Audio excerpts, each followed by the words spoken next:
The weirdest setups and sitting styles in gaming. We've got obviously few examples in different kind of games of very odd way of sitting or setting up your keyboard, mouse, etc.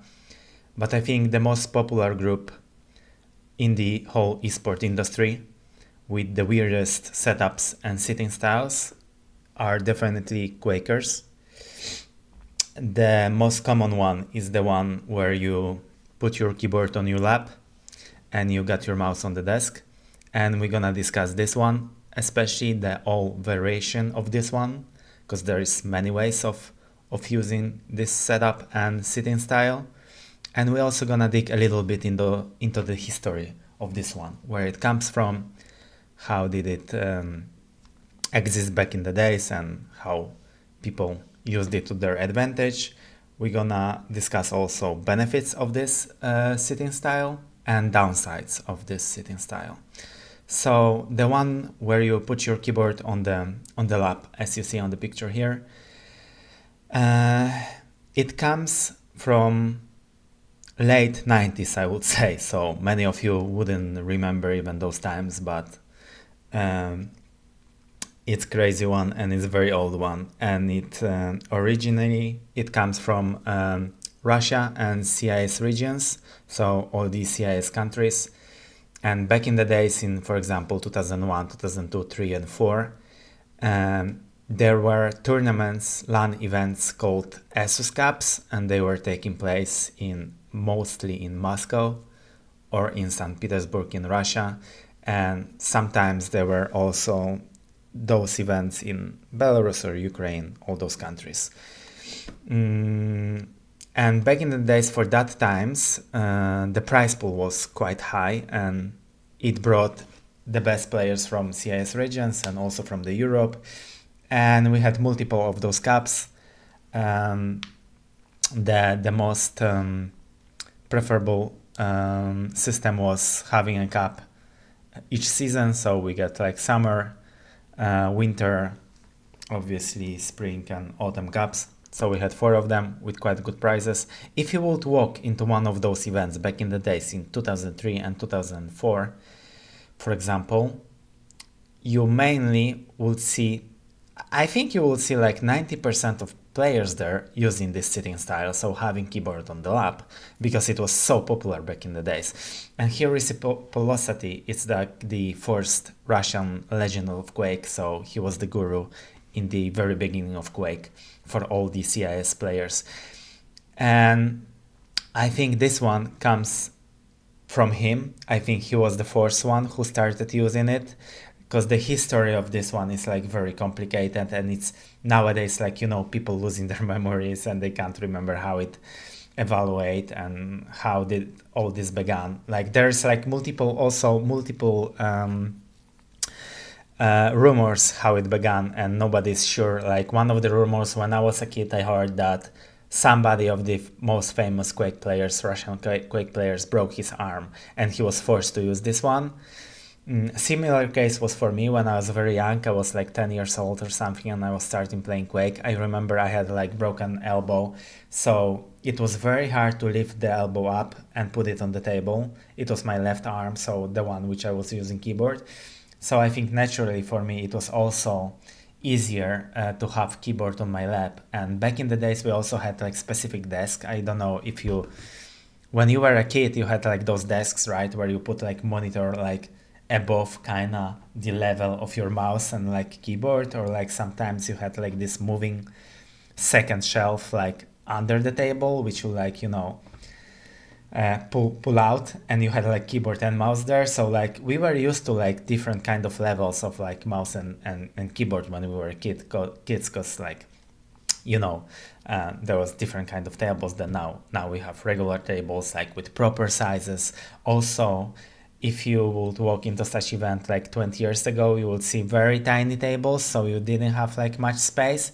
That's why people were using also very small mouse pads, like the one you see here. Like I think every kid back then, like even we had like similar mouse pads, and like they were like very colorful. They were like cartoon characters on it. Like I had the one with Puhu, And so that was very interesting. Like even watching the like going around and checking out like people's mouse pads were fun back in the days. So I think that originally I heard that one of the famous most famous Quake players like had a broken arm and he was forced to use this style, and then everybody copied him because he was the best, so everybody wanted to be the best. Then I heard that it's just a rumor and it's not true, and like it comes from one guy and then it spread among the other guys. The sitting style with keyboard on lap was most popular in Russian countries.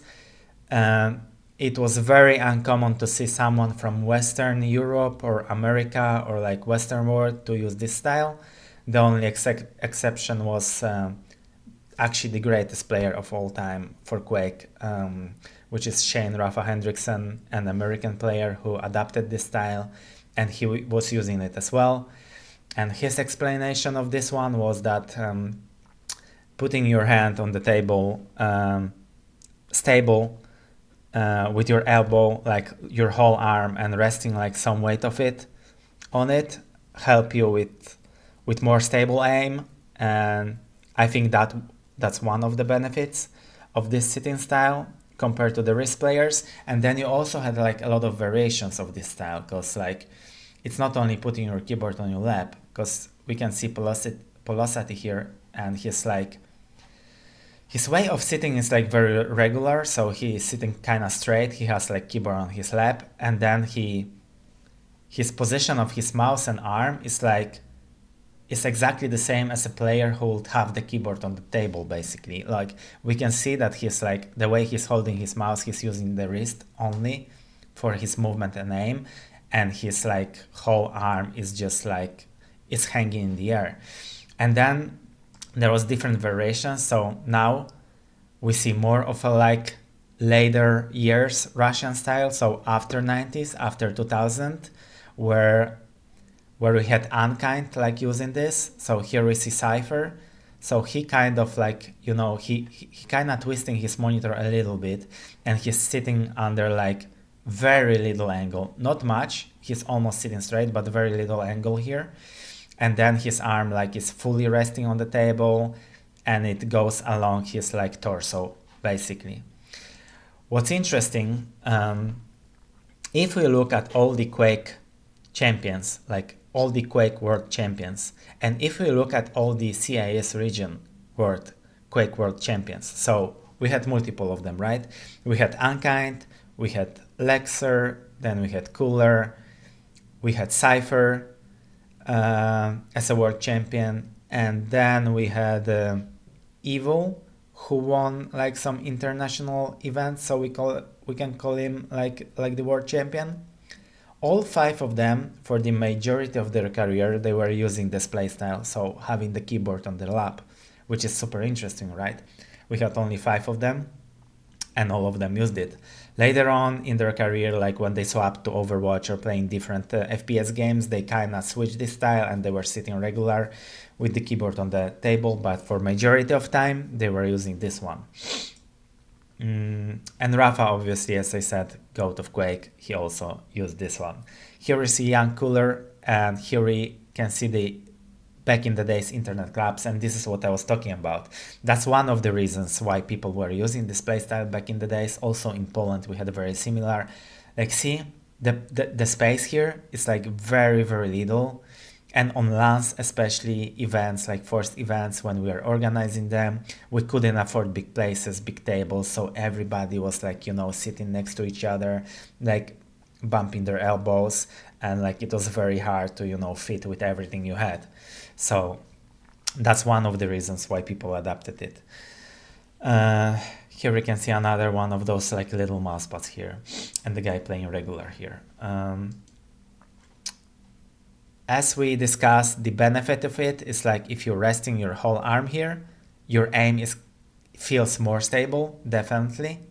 You got more space on LANs, so whenever you go to the tournament and you are a pro player, you don't need to worry about, having not enough space. I don't see a lot of downsides to this playstyle, honestly, and here we see Cooler, and like this is another variation of this one, because he's sitting a little bit similar to the Cypher style, but he's like much more twisted. You can see like his monitor from the side. You cannot really even like see like the screen of his monitor. The only downsides I would say are you need to have like proper keyboard so it doesn't, feel uncomfortable with you. Preferably you want 90 degrees for your knees. So the best position for you is not unlike Cooler, where he like bends his knees a lot and he hides his feet like under the table, under the chair. This is what I do. And then you see like the keyboard is slightly outside of his like lap, so it might be not as stable if you like push it like by accident forward. The perfect position is like Rafa's one. As you can see here, it's a very old picture. It's like from Athens, ESWC Athens 2008. And I think that was the first event. That was the first event Rafa actually won, I think. And this is where his like career like started, and he was winning one after another after this one. And as you can see here, I think that's the perfect position for you in the beginning. So he has perfect position of his knees. So it's like 90-degree angle in his knee. So there is no way like his keyboard will like slip or whatever. So that's one of the downsides. Another one is like whenever you were playing in internet club or like on the event, you cannot really sit next to your opponent because you're gonna like, twist the monitor or like, change the angle a little bit. So they always had to put like some billboards or like some panels to like block the vision, because like you can like see it from the right side of him, like everybody will see his screen, right? Here we have Jibo, another Quake, Russian, originally from China, Quake player. He also used this one. And see, like there's so many variations. He always put his monitor to the very edge of the table, and he had everything lined up. So like his mousepad was like almost like perfectly lined up with the edge of the table.